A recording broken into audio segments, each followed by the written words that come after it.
Pada bagian ini menjelaskan bahwa sistem basis data pertama kali muncul pada 1960-an untuk mengelola data komersial yang terkomputerisasi.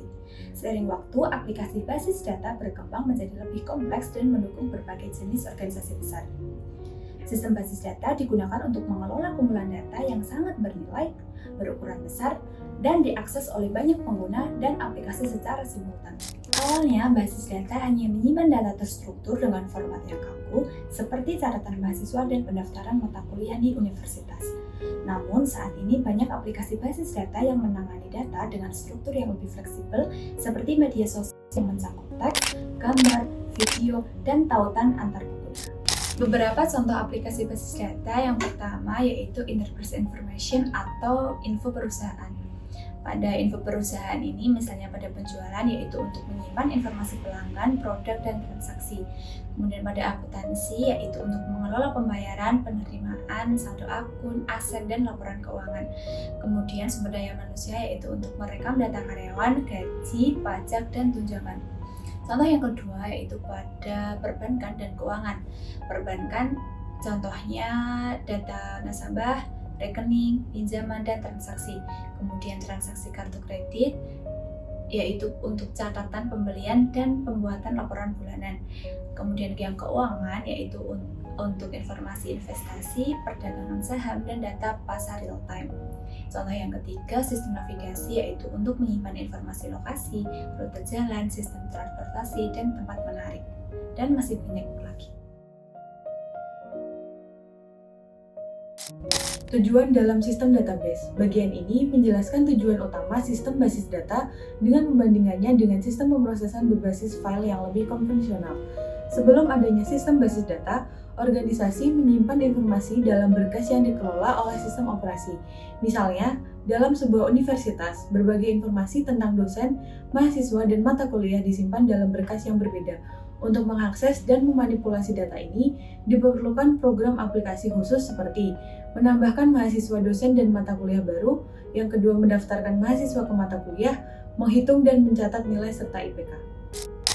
Beberapa masalah utama dari sistem berbasis berkas adalah yang pertama, redundansi dan inkonsistensi data. Jadi informasi yang sama dapat disimpan di beberapa berkas berbeda, menyebabkan ketidakkonsistenan jika terjadi perubahan pada satu berkas tetapi tidak diupdate di tempat lain. Yang kedua, ada sulitnya akses data. Yang ketiga, isolasi data. Yang keempat, ada masalah integritas, yakni batasan atau aturan konsistensi sulit diterapkan karena tidak ada mekanisme bawaan untuk memvalidasi data secara otomatis. Yang kelima, ada masalah atomicity, yakni dalam sistem pemrosesan berkas, jika terjadi kegagalan selama transaksi, misalnya transfer dana, sebagian data bisa berubah sementara, sebagian lainnya tidak, menyebabkan data itu tidak konsisten. Yang keenam, ada anomali akses bersamaan. Beberapa pengguna yang mengakses data secara bersamaan dapat menyebabkan perubahan data yang tidak sinkron. Jadi, sistem basis data dikembangkan untuk mengatasi masalah-masalah utama dengan pertama, mengeliminasi redundansi data, kedua, memastikan konsistensi data, yang ketiga, memudahkan akses data, yang keempat, meningkatkan keamanan dan kontrol akses, yang kelima, menjamin automaticity dan transaksi yang handal. Kali ini kita akan membahas view of data. Apa itu view of data? View of data ini membahas bagaimana sistem basis data menyediakan pandangan yang abstrak terhadap data bagi penggunanya. Tujuan utama dari sistem basis data adalah untuk memberi pengguna tampilan abstrak dari data. Artinya, sistem menyembunyikan detail tertentu tentang bagaimana data disimpan dan dipelihara. Dalam view of data ada yang namanya data models atau model data. Model data adalah kumpulan alat konseptual untuk menggambarkan data, hubungan antar data, semantik data, dan batasan konsistensi. Ada beberapa jenis model data utama. Yang pertama, relational model. Relational model ini menggunakan tabel untuk mempresentasikan data dan hubungan antar data. Yang kedua ada entity relationship model. Yang ini menggunakan objek dasar yang disebut entitas dan hubungan antar entitas untuk menggambarkan struktur data.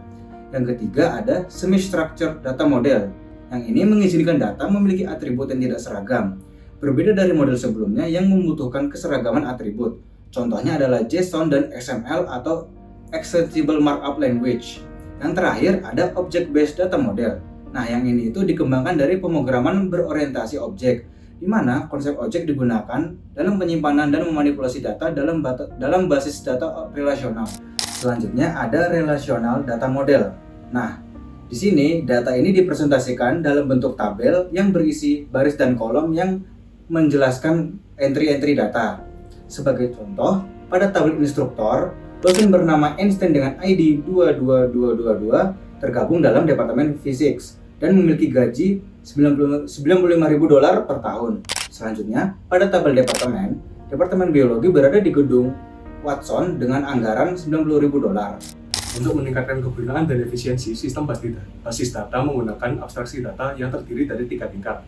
Yang pertama yaitu physical level. Physical level ini menunjukkan bagaimana data disimpan secara fisik dalam perangkat penyimpanan. Yang kedua ada logical level. Logical level ini menyediakan representasi abstrak dari data menunjukkan entitas, atribut, dan hubungan di antara mereka. Kemudian ada view level. View level ini merupakan tingkat tertinggi dari abstraksi, di mana pengguna hanya dapat melihat bagian dari data yang relevan bagi mereka tanpa mengetahui struktur logis atau fisiknya. Database mengalami perubahan seiring waktu dengan adanya penyisipan dan penghapusan informasi. Kumpulan informasi ini disimpan dalam database pada satu waktu tertentu disebut sebagai instance dari database. Sedangkan desain keseluruhan database disebut skema. Sistem database memiliki beberapa jenis skema yang dibagi berdasarkan tingkat abstraksi. Yang pertama, physical schema menjelaskan desain database pada tingkat fisik, seperti bagaimana data disimpan secara internal. Yang kedua ada logical schema, menjelaskan struktur database pada tingkat logis, termasuk tabel dan hubungan di antara mereka. Ini adalah tingkat yang paling penting bagi pengembang aplikasi.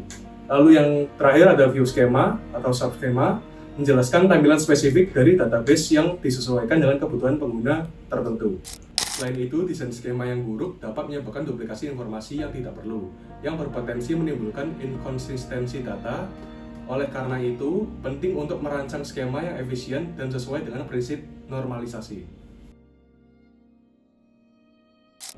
Sistem basis data menyediakan 2 jenis bahasa utama. Yang pertama, Data Definition Language atau DDL, yang berfungsi untuk mendefinisikan skema basis data. Dan yang kedua, Data Manipulation Language, yang berfungsi untuk memperbarui dan mengambil data dalam basis data.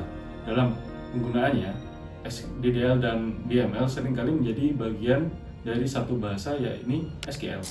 DDL digunakan untuk mendefinisikan skema basis data, termasuk struktur, penyimpanan, dan metode akses. Selain itu, DDL juga mendukung pembatasan integritas seperti domain constraint, referential integrity, dan authorization. Dan juga, perintah DDL menghasilkan metadata yang disimpan dalam kamus data. SQL Data Definition Language. SQL memiliki DDL yang memungkinkan pembuatan tabel dengan tipe data dan batasan integritas. Contoh sintaks DDL dalam SQL yakni Ada 2 jenis utama DML. Yang pertama, prosedural DML, yaitu pengguna menentukan apa yang diperlukan dan bagaimana mendapatkannya. Yang kedua, deklaratif DML, di mana pengguna hanya menentukan apa yang diperlukan tanpa menyebutkan bagaimana mendapatkannya. Deklaratif DML ini lebih mudah digunakan daripada prosedural DML. SQL Data Manipulation Language. SQL adalah bahasa DML non-prosedural. Berikut adalah contoh query SQL untuk mengambil nama instruktur di Departemen Sejarah.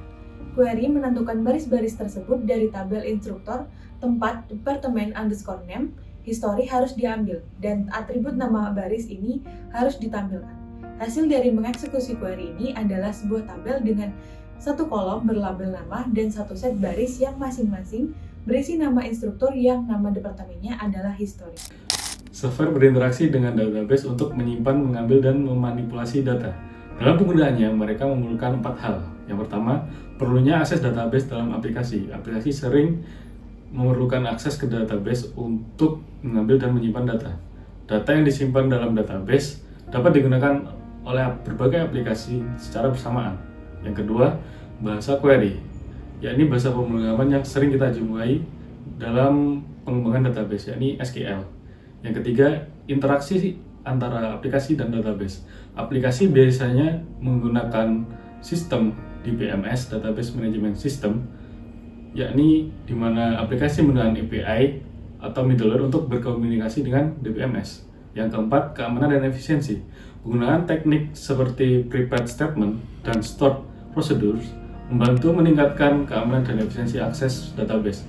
Secara keseluruhan, akses database dari program aplikasi merupakan bagian penting dalam pengembangan perangkat lunak, memimpinan aplikasi, mengelola data secara efisien dan aman.